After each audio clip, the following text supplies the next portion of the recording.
Hello, my name is Katja and you're warmly welcome to my channel. I started making this jacket in the autumn 2020. I had this jacket in my plans for years before starting it because making a tailored jacket was something that I was a little bit afraid of. While doing that, I made some coats and tailored vests, and I realized that I basically had all the skills needed to make a tailored jacket. I just hadn't done it.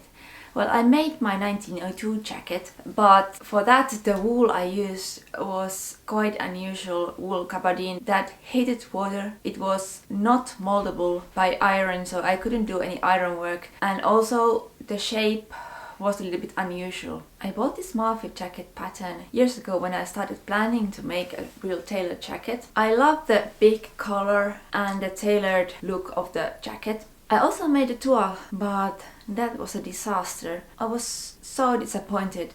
The thing is that the Marfy patterns are meant for advanced sewists, so they don't come with any instructions. I bought this, I think it was size 42, so that's Italian sizes, so it has nothing to do with European size 42. But it felt like it was too big at the back and too small at the front, and I was so disappointed. After sewing for a few years, my fitting skills had grown a lot. I realized that in most of the patterns I tried, the problem was with my shoulders. As you can see, my shoulders are really straight, and this is without any shoulder pads. If you have really straight shoulders like mine, and the pattern you have has sloped shoulders, you have these wrinkles around here. I thought that they were because the jacket was too small at the bust, but it was only my shoulders pushing the fabric upward.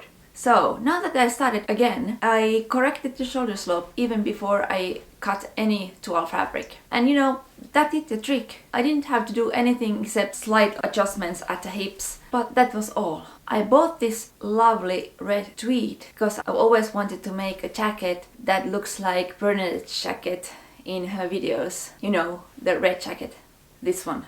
And I think I could now both make my red jacket and make my tailored jacket at the same time. I didn't want to copy hers, but it was just an inspiration because I love her style. So I started working. Before cutting the fabric, I needed to make small changes to the armhole and the armscye. I cut away the seam allowances for my toile since I use my toile pieces as pattern. I prefer my sewing patterns without seam allowance. I bought this lovely English wool tweed fabric from Materials Helsinki. Before cutting, I steamed it to prevent it from shrinking later. Now I have cut the jacket bodice pieces. I cut a canvas interfacing for the front pieces in bias and now baste it on with long basting stitches. I use silk thread and catch stitch, that is also called cross stitch, to fasten the canvas to the jacket in.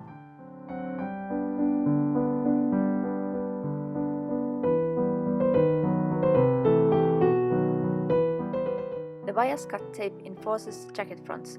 Once again, I use the same catch stitch to sew it on. Now I'm sewing together the back of the jacket, the center front seam and the princess seams stopping at the top of the vents.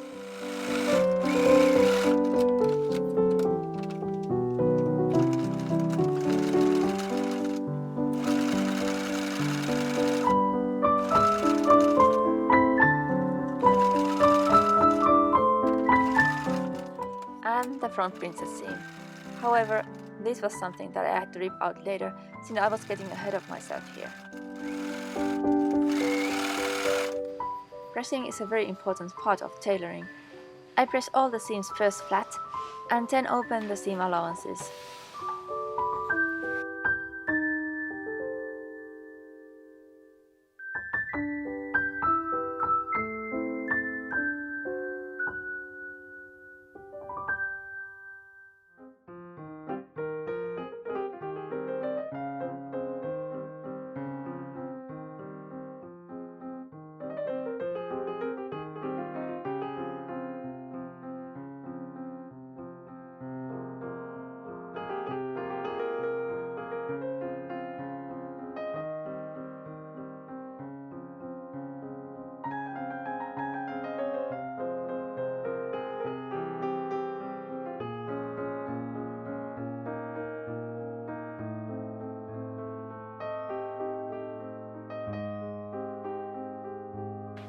Here I noticed the stain. Where did it come from?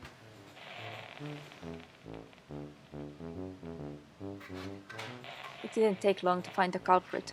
I was so proud of my homemade tailor's point presser that I never noticed that there is this point where sap comes through the wood. Luckily, most of the sap transferred to the piece of kitchen roll. I removed the rest with gall soap.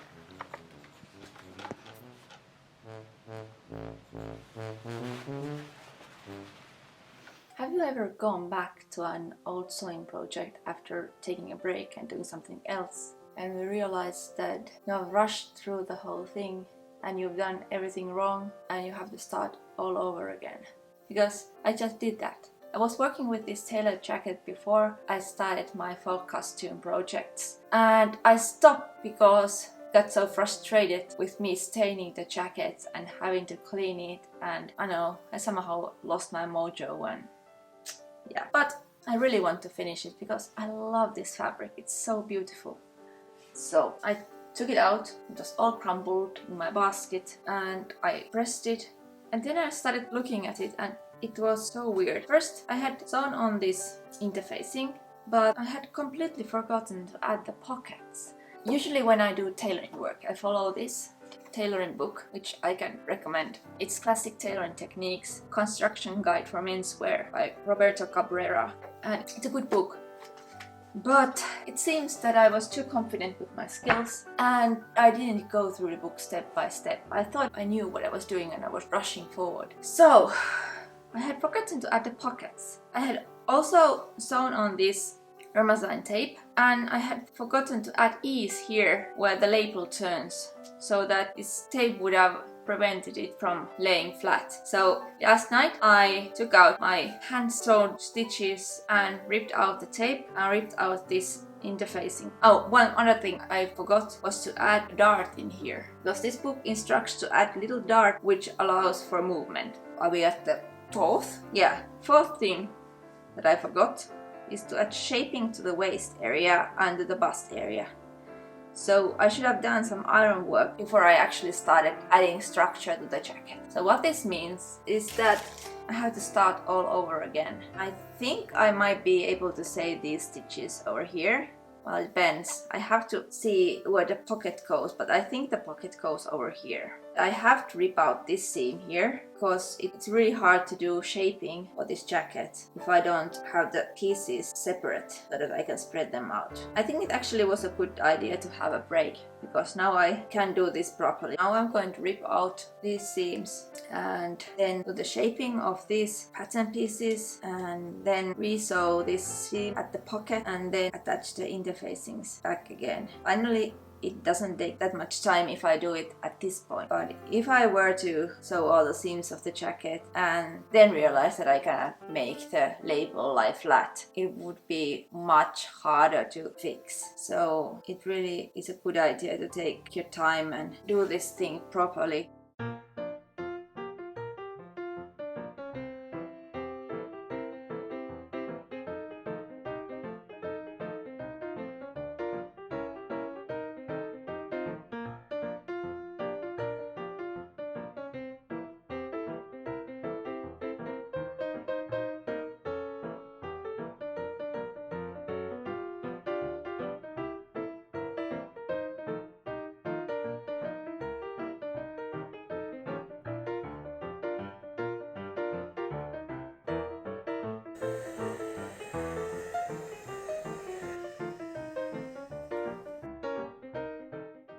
Now it's time to add shape to the labels. This is done by pad stitching. First, I stitched the roll line in place. I did make a mistake and marked the roll line wrong though, and I had to go back and fix it later. While I pad stitch, I hold the label in a curved position over my fingers to create the shape that I want the label to have. This makes sure that the final label stays flat against my chest.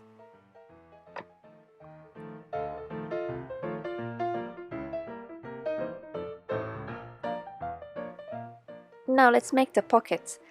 I'll mark the pocket placement and then cut the pieces.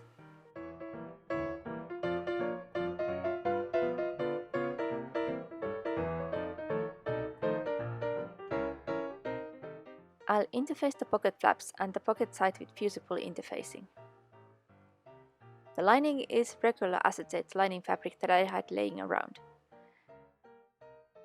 The pocket flap lining is purposefully cut slightly smaller to keep the lining hidden underneath the flap. When pinning the pieces together, I'll stretch the lining piece slightly to fit the outer flap.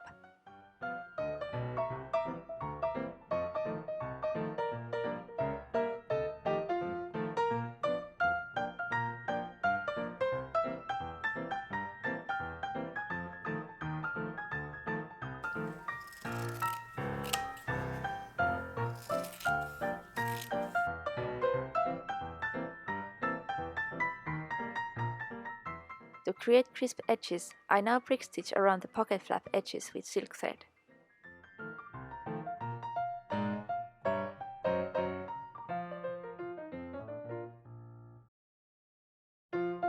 See the curve I draw? The actual pocket is sewn onto a slight curve. That makes the pocket lay smoother around the curve of my waist and hip. Then I'll mark down all the important lines with the basting thread. My pocket has a single welt and a flap. I'll mark the welt width and length, and then I can sew on the welt. And the flap goes in.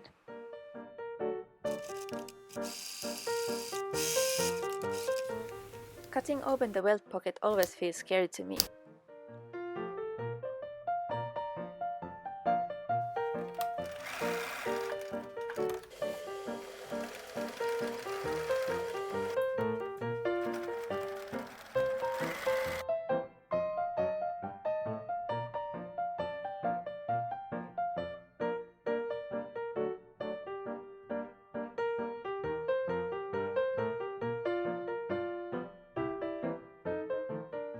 Back to the label. To keep the roll line against my chest, the tape is added on the roll line. I'll pull the tape at the center to create necessary tension, which I can then bast in.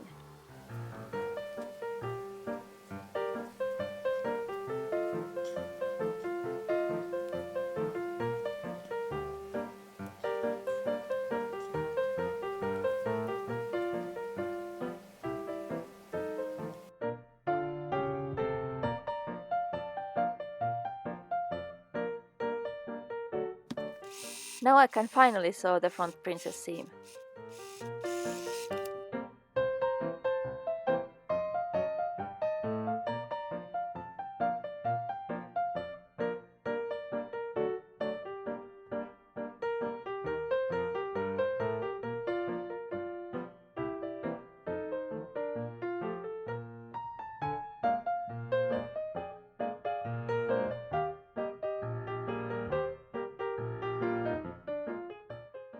The backstay helps to prevent the shoulders and the back neckline from stretching. The fabric for it doesn't need to be anything fancy. I'm using an old cotton bedsheet.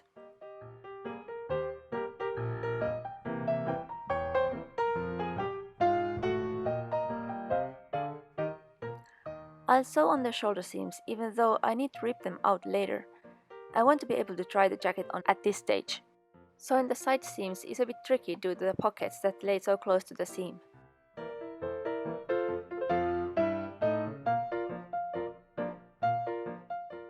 As I have made adjustments to the pattern fronts, I need to make a new pattern for the front facing. The label portion of the front facing needs to be slightly bigger than the underlabel.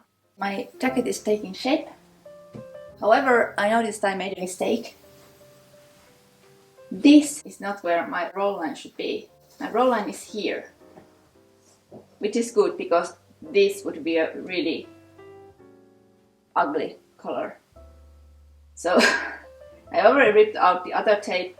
I have to rip out this and move it to here. But luckily it's not a big thing to do, and I don't think that the fact that I don't have patch stitching here will really change much. I can do the patch stitching here, but the most important thing is to have the patch stitching in here, because that makes sure that the flap stays against the chest. Then another thing I noticed when I put it on the dress form here is that I accidentally sewed in a little bit of the pocket here, so I have to take this off and move the seam. Here it's okay, there's like 5 millimeters of space in here, so that's alright. The next thing to do is to add the facing. I already cut the facings and I just need to sew them on after I move the roll line.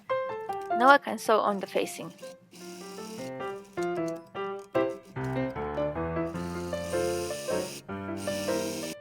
are a lot of tailoring steps here, of which together make sure that the label looks as neat as possible.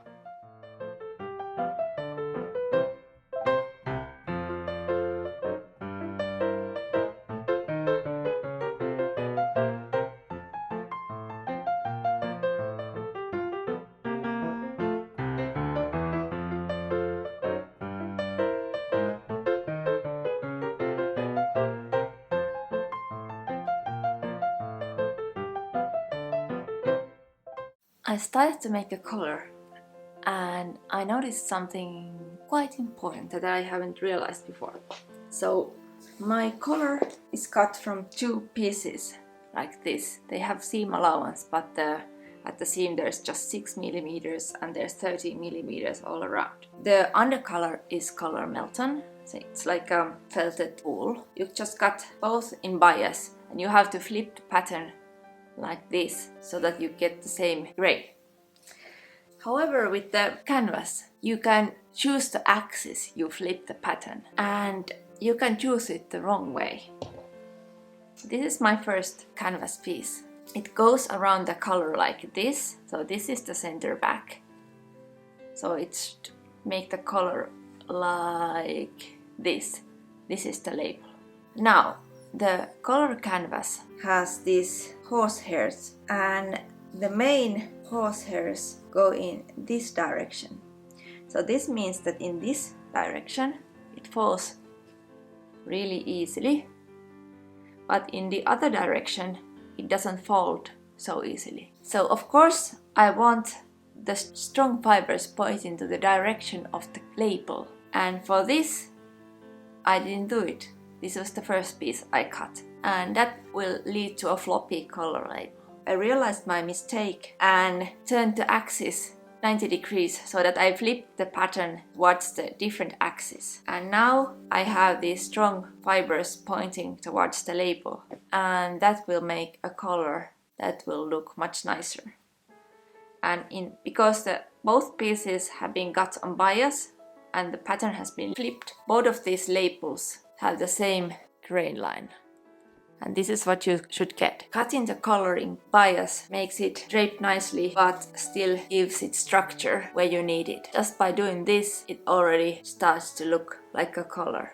Besides this canvas and the felt, I'm going to need a little piece of, it says to use pocketing. I don't have anything called pocketing, so I'm just using some like cotton lawn to add little supporting pieces to the labels. So I'll go and cut those and then start stitching these together.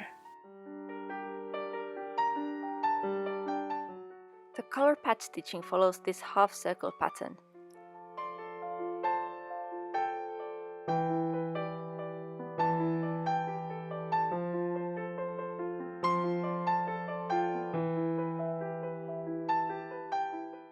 Patch stitching takes a lot of time, but I like the meditative aspect of it. The stitches catch only a tiny bit of the color thread on the other side, so the stitches are almost invisible.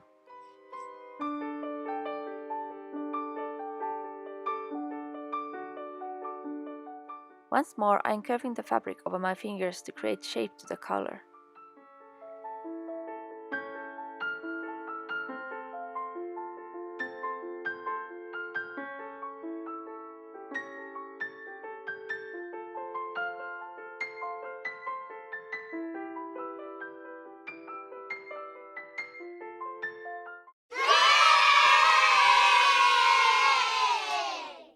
See how the patch stitching curves out the labels. In the final color, this ensures that the labels lay neatly against the chest.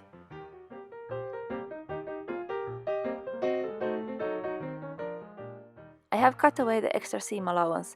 The color canvas is cut just a little bit smaller so that it doesn't show from underneath the color Melton. These basting stitches help when I press the color in shape.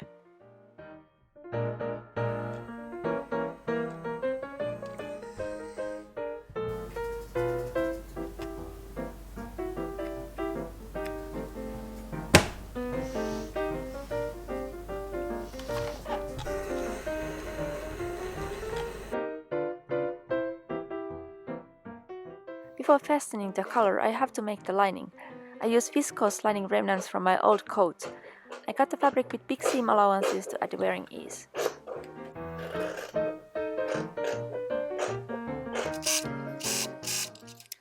Sewing the center back seam like this adds some extra ease.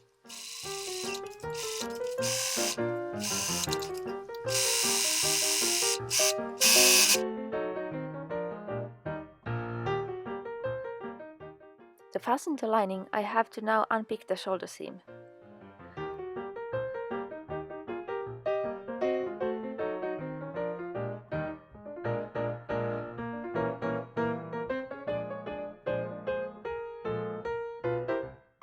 To keep the lining in place, I stitch the lining and the upper fabric together at the seam allowances.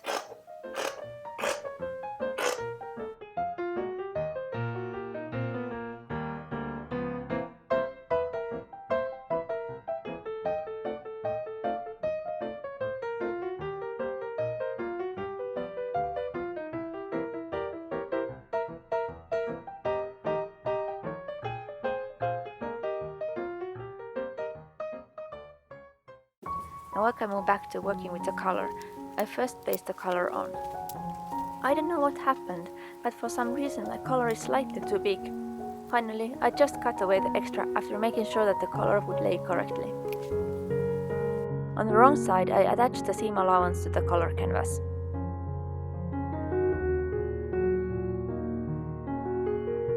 The tailor's method of adding the top color is a bit peculiar if you have got used to cutting everything with a pattern. I'll first cut a rectangle that is a little bit bigger than my color pattern. Then I'll use my iron to stretch the long edges of the fabric. Now I'll place my undercolor on the top of the upper color and make sure that everything lays smoothly. Then, you guessed it, more basting.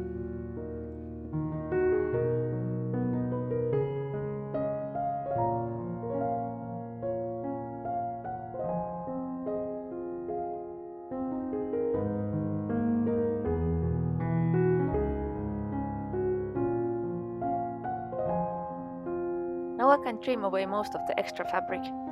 Then the outer edge of the collar is tucked under the collar melton and basted.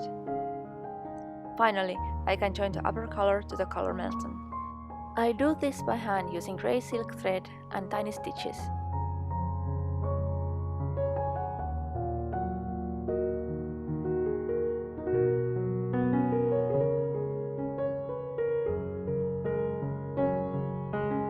The inner edge is stitched through the collar, but the stitches are hidden at the seam line of the collar melton and the jacketing.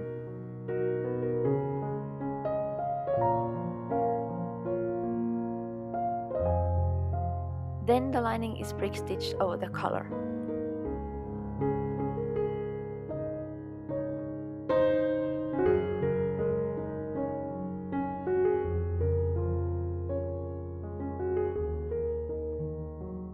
I've turned the ends of the collar underneath and cross-stitched the edge in place. The gap between the collar and the front facing is closed with a ladder stitch.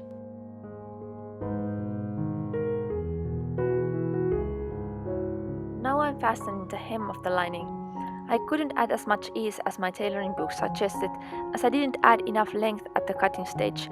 However, I managed to add about 50 mm of ease.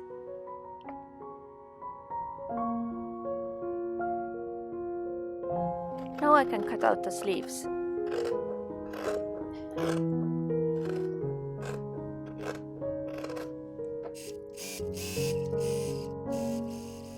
I'll interface the cuffs with wool canvas that is cut on bias. A little iron work will help to fit our rectangular pieces onto the curved cuff edge.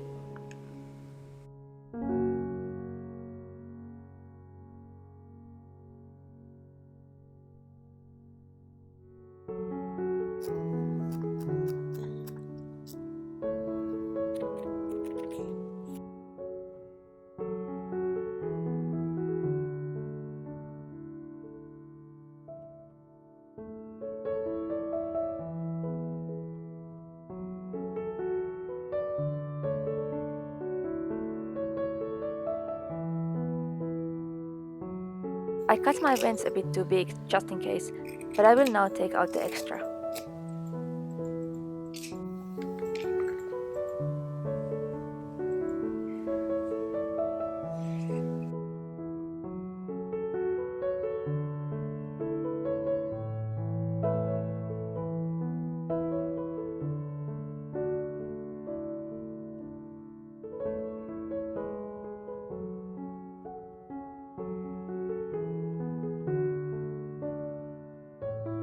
I first attached the sleeve lining to the seam allowances of the sleeve before turning the sleeve the wrong way around.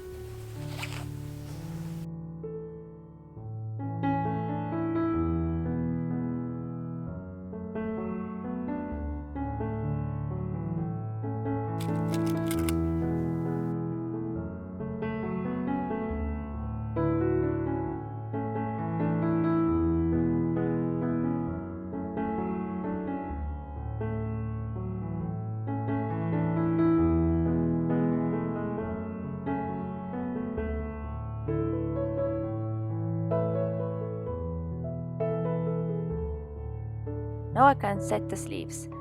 Ideally, one would do this on a person, but I can't do it by myself. The best option is to use the dress form that I have made to my measurements. My sleeves have a small amount of puff. I baste everything in place for security. With my square shoulders, I don't need shoulder pads. However, without any support from underneath, the sleeve puffs collapse. Luckily, the book Victorian Dressmaker has a solution for it. I took some cotton wadding and pleated it like this.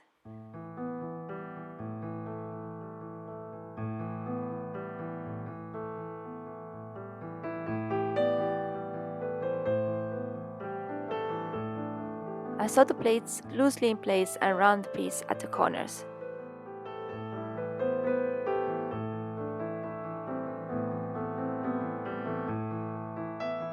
Now I can attach the wadding to the arm side.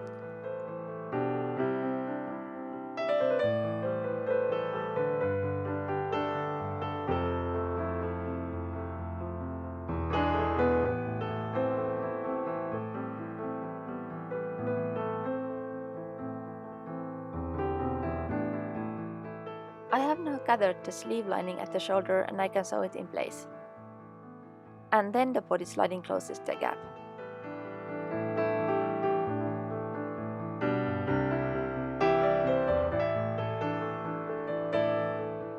It took a while to take out all those basting stitches, even though I had already removed some as I went along. To create very crisp edges, I brick stitch around all the jacket edges using silk thread.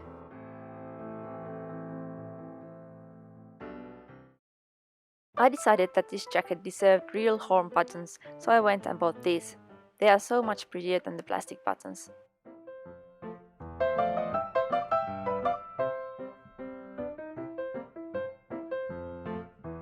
No, I don't make the buttonholes by machine. However, I decided to stitch around the buttonholes to keep all the layers in place and to make the buttonhole stronger. I also added fray check to keep the cut edges under control. Making a keyhole buttonhole starts with making the hole. Then the buttonhole is cut open with sharp scissors. I have mentioned this before, but it bears repeating.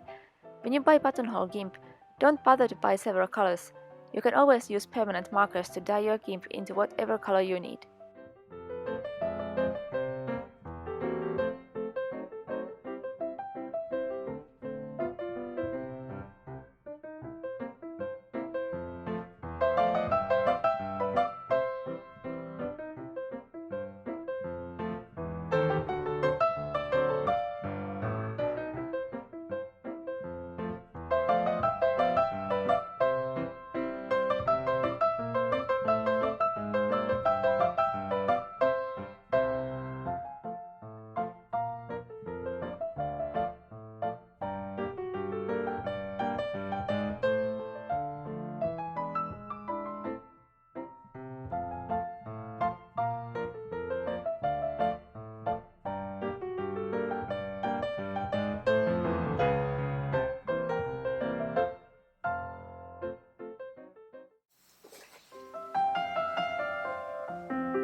What do you think?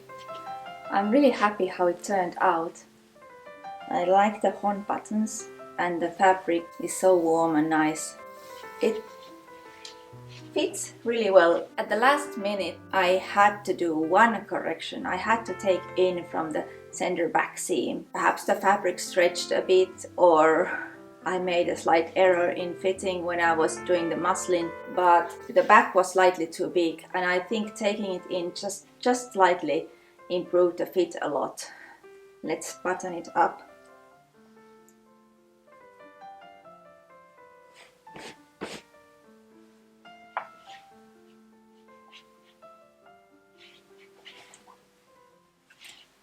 These vents make it possible for me to wear it with walking skirts, but it also fits really nicely with jeans or just modern clothes.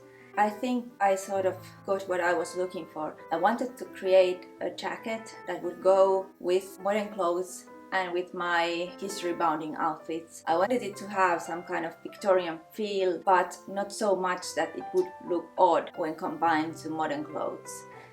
So with this classic look, it still looks modern, but the puffed sleeve add a little bit Victorian feel to it, and I love them. Pockets are a really nice thing to have, although they are slightly too small for my phone. I learned a lot while making this project. First, I got more practice in tailoring and fitting, and it took like 3 or 4 weeks to make this, so it wasn't a quick project. There was a lot of unpicking and sewing back when I didn't pay attention to what I was doing, but I'm still happy that I mostly followed the instructions in Cabrera's tailoring book, which I leave a link down below. I really recommend it if you are interested in tailoring. It's a wonderful book. This pattern that I used is a Marfy pattern. The original pattern that I used was this Marfy 1989. I'm not sure whether it's still available, but you can try searching it. It doesn't come with any instructions, so that's for experienced seamstresses only. I did have to do some fitting, but after that it worked nicely. What I would do differently, the next time I'm making a jacket, I'm really trying to remember to add the hem allowances and buy a little bit more fabric, because the amount of fabric I have left is just tiny scraps. So for instance, for sleeves I couldn't have had a bigger allowance because I wouldn't have had the fabric. I would also add more ease to the lining, which I couldn't do because I didn't have enough fabric and because I didn't pay attention when I was cutting the lining. So I don't have that much ease at the sleeves and at the hem, but I trust that just the puff sleeve gives it quite a lot of ease anyway. And also the ease in Cabrera's book has been calculated for men's jackets, so I'm much smaller, so I don't think I need as much ease as a grown-up man would need. I'm really happy how the collar turned out. It really lays flat, and it did pay to have all that work with the pad stitching and all these little tailoring steps that went into making this collar. One thing I noticed when this was finished, that it's really warm. I think I can go outside in 0 degrees weather and just wear this jacket. It is actually too warm to wear indoors. I was tempted to open the door just to tape this thing. But I think that's a good idea because, well, during the winter time anyway, the only thing that people are going to see outside my home area is my jacket and my skirt. So it's good to have a nice jacket that works during winter.